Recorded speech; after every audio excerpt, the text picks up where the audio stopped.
na Rwanda Revenue Authority kujya basoresha kuko harimo abantu binjiza amafaranga menshi bagubye no kujya basora bagatanga umusanzu kuri iki gihugu.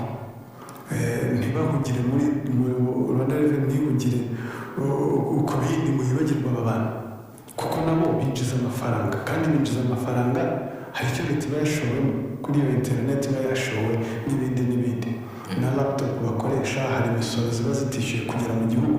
Rero niba uzikoresha ibyo byose n'ibikoresho ukunguka kuki utakwishyura umusoro.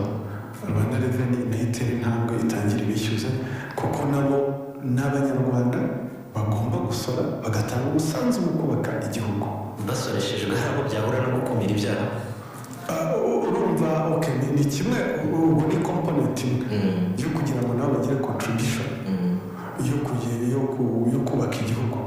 Ariko gukumira ibyaha ubundi cya kiganiro ni self regulation ubu bwabo bikontorore. Ariko igihe rero badashobora kwikontorora amategeko azabakontorora. Ariko noneho ni byiza ko n'aba bantu bamaze kubaka izina muri izi mbuga nkoranyambaga kandi bunguka babona harimo inyungu bashaka ibatera intambwe bagakumira ndetse bakigisha aba bandi bakiza muri izi mbuga nkoranyambaga.